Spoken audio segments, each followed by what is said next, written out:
आजकल माशरे में वही शख्स मकबूल, मोतबर और पसंदीदा है जो झूठ बोलने, बड़के मारने, धमकियां देने और मुखालफिन के साथ बदतमीजी से पेश आने, यहाँ तक कि गालियां देने में भी महारत रखता हो। और जो शख्स इन सब के जवाब में खामोश रहे वो मुजरिम कहलाता है। कम अज कम हमारे यहाँ जिसे रिवायती सियासत कहा जाता है उसके उसूल इसी तरह के हैं। जब से मरियम रंगबाज जैसी घरेलू कनीजें कौमी सियासत में मामनों मददगार हुई हैं, उस वक्त से सियासत के अंदर अगर कोई थोड़ी बहुत ग्रेस बची थी तो वो भी अब खत्म होकर रह गई है। कभी वो दिन भी थे जब खान साहब की हुकूमत थी और डड्डू चार्जर पार्लियामेंट के बाहर खड़े होकर प्रेस कॉन्फ्रेंस किया करती थी। लाइव टीवी पर मैडम को व्हाट्सएप मैसेज वसूल होते थे और वो वहाँ से मैसेज पढ़कर इंतहाई घटिया और नाजेबा गुफ्तगू किया करती थी। चाबी वाले खिलौने ऐसे ही होते हैं, इनकी अपनी कोई मन मर्जी और सोच नहीं होती। जो मालिका ने कह दिया वही हुक्म बजा लाना होता है। अब वो इखलाकियात से गिरी बात हो या तहजीब व शाइस्तगी को छूकर भी ना गुजरी हो, इस मैडम ने उसे कर गुजरना होता था। इसी बात का तो इसे अजर भी फिर खुलकर मिला है। तमाम तर जुबान दराजी का अजर एक वजारत, वो भी इतलात की वजारत मुयस्सर रही और मुबैना तौर पर इसी वजारत से फिर दुबई के महंगे तरीन इलाके में फ्लैट खरीदा गया। मतलब जरा सी जुबान दराजी ने कक से लक बल्कि अरबपति बना दिया। मरियम औरंगजेब जैसी तरक्की हासिल करना हर किसी के बस में नहीं है। इसके लिए उसी मैदे की जरूरत होती है जिस तरह का मैदा मैडम रंगबाज के पास मौजूद है। बल्कि ऐसा दिल गुर्दा हर किसी के पास होना चाहिए, चाहे सारा पाकिस्तान आप पर लानतन और फटकार भेज रहा हो, मगर आप मालिकन की वफादारी में कमी ना छोड़ो। जो मालिकन कहे बस वही आपको सुनाई दे और दिखाई दे। मरियम औरंगजेब अपनी मालिकन की ऐसी वफादार हैं कि अपने सिवा किसी का साया भी उस पर पड़ता हुआ बर्दाश्त नहीं करती। उज़मा बुखारी और हिना परवेज भट्ट और सानिया आशिक तो अपनी एक्स्ट्रा एनर्जी इस्तेमाल करके मरियम नवाज के इर्द गिर्द जगह बना सकी हैं, वरना जो हशर ये खातून उज़मा काटदार का करती है, इससे तो अंदाजा होता है कि मरियम औरंगजेब मरियम नवाज को कहीं भी अकेला नहीं छोड़ती होगी। इसी खुशामदाना रवैये की इसे खुद भी तलाश होती है। आज भी इलेक्शन कमीशन के बाहर इसने पहले से कैमरामैन खड़े कर रखे थे, पूरा सीन रेडी था। मुसूफा दूर से चली हुई आती हैं, 3 अतराफ खड़े कैमरामैन इन्हें वॉक करके नजदीक आने का मौका देते हैं। अभी मरियम औरंगजेब स्क्रिप्ट के मुताबिक कोई रटा रटाया जुमला बोलती है कि बिल्कुल गैर मुतवक्के तौर पर एक जुमले ने पूरी फिजा को मुर्तइश कर दिया। मरियम औरंगजेब इलेक्शन कमीशन के दफ्तर के बाहर पहुंची ही थी। अभी अदाकारी के जौहर खुलकर सामने भी नहीं आए थे कि दूर से किसी ने डड्डू चार्जर कहकर आवाज लगाई। मरियम औरंगजेब पर जुमला कसने और डड्डू चार्जर पुकारे जाने की शदीद अल्फाज में मुज़म्मत की जाती है, क्योंकि डड्डू चार्जर के एहसासात मजरूह होते हैं। बहुत ज्यादा अफसोस की बात है ये कि आप इस तरह से खुलेआम सबके सामने आवाज कसें। शर्म आनी चाहिए है, आवाज नहीं बल्कि नारे लगाने चाहिए थे।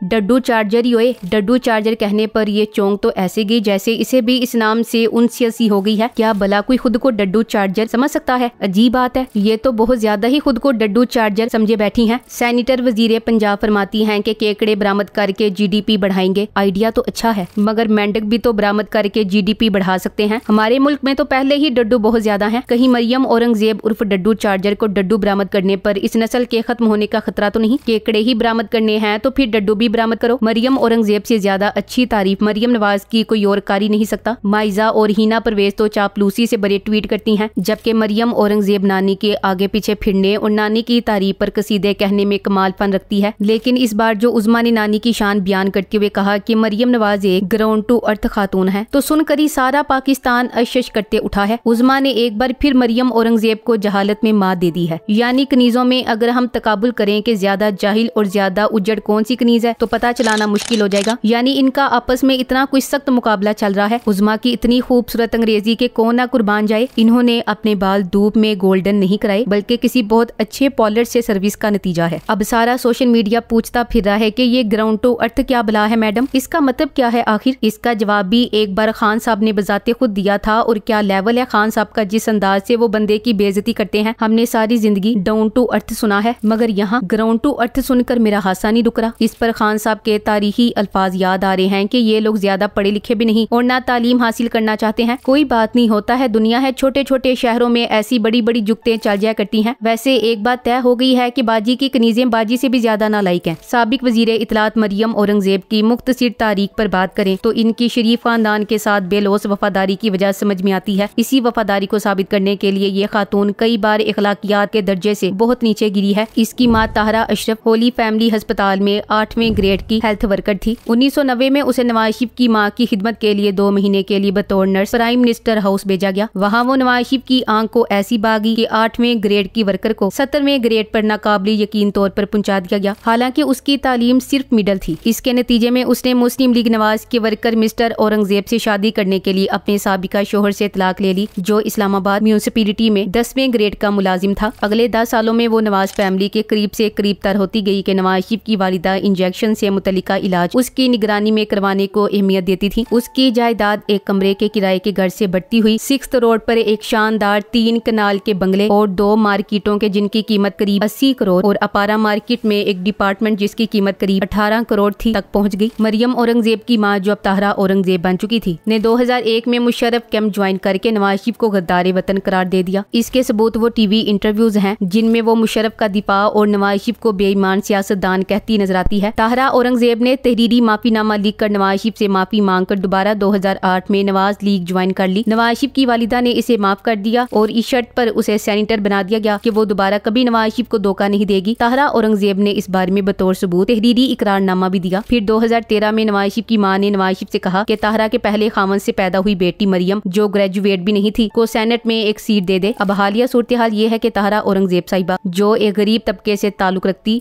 और 1990 में जिसका अपना घर भी नहीं था, आज रावलपिंडी में बहुत बड़ी जागीरदार है। उसकी जायदाद की अंदाजन कीमत इस वक्त 150 करोड़ है। इसलिए जब मरियम औरंगजेब नवाज शरीफ का दिफा करी होती है तो दरअसल वो इस बात का कर्ज उतारी होती है कि जो नवाज फैमिली ने आज इन्हें बना दिया है। अब आप मरियम और इसकी माँ से कैसे उम्मीद कर सकते हैं कि वो मुल्क की वफादार हो और करप्ट ना हो, जबकि वो फल ही करप्शन और बददियानती का है। मरियम औरंगजेब और इसकी वालिदा का बैक वक्त मेंबर असेंबली नामजद होना साबित करता है कि नून लीग ने अब भी सबक नहीं सीखा। वर्कर्स का हक खाने वाली चुड़ैलें। इसी कनीज मरियम औरंगजेब की वजारत में अरशद शहीद हुआ और यही खातून बार बार इमरान रियाज को सहाफी मानने से ही इनकार करती रही। सोचे इन फूलों वाले सहाफी दोस्तों को इनके ज़मीर पर अपने सहाफी भाइयों का कुछ तो बोझ होगा, या आपको लगता है बिल्कुल कोई बोझ नहीं और ज़मीर ही मर चुके हैं। मरियम डड्डू रंगबाज ने जान नहीं छोड़नी मरियम नवाज की, ये टाउट है। ये कभी ना सोशल मीडिया विंग मजबूत होने देगी और ना ही मरियम नवाज को। शहबाज शरीफ ने तो जान छुड़ा ली इससे, मगर मरियम नवाज के साथ चिमट गई। इसीलिए तो इन्हें अब उतरन पहनने को मिल जाती है। जिस जोड़े को मरियम नानी ने हल्फ उठाने के बाद मुस्तरद कर दिया, बिल्कुल वही जोड़ा पहने इलेक्शन कमीशन आमद हुई है। मरियम नवाज के इस्तेमाल शुदा कपड़े कनीज मरियम औरंगजेब पहनती है और कैसे धड़ल्ले से पहनती है। मरियम औरंगजेब की तरह इस डड्डू चार्जर की माँ भी तोशा खाना की गड़ी चोर निकली। यानी जैसे मरियम नवाज और इसकी माँ ने तोशा खाना से गड़ियां ली, वैसे ही मरियम औरंगजेब ने भी कई मुमालिक से मिलने वाले तहफ अपने पास रखे। बात ये कि वक्त इनका चल रहा है। मरियम रंगबाज की इस बात पर कि 2014 में इमरान खान समेत पीटीआई के वर्कर्स के सर कलम कर देने चाहिए थे। इनकी इमरान खान से नफरत का अंदाजा बखूबी लगाया जा सकता है और इनके इरादे भी अयां हैं। अगर इनका बात चले तो ये इमरान खान का वर्कर समेत सर काटने में जरा देर न करें। और ये है वो खिदमात जिनके सिले में फिर इन्हें वजारतों से नवाजा जाता है। नूली की दोनों मरियम कम और रंगबाज ज्यादा है। नामाकूल बेरोजगार पटवारियों ने मरियम रंगबाज जेब को मंदिर का घंटा समझा वसुब से। मरियम औरंगजेब ने 1.5 साल में 10 अरब के हुकूमती इश्तिहारात मीडिया को दिए और मीडिया सारा दिन फितने के प्रोपेगेंडे को री इनफोर्स करता उसे फैलाता है। उसूली तौर पर मीडिया को हुकूमती इश्तिहारात मुकम्मल बंद होने चाहिए। ये गरीब अवाम का पैसा इन चैनल पर क्यों लुटा रहे जो नौजवानों को रियासत मुखालिफ प्रोपेगेंडा सिखा रहे हैं। Thanks for watching. Allah Hafiz.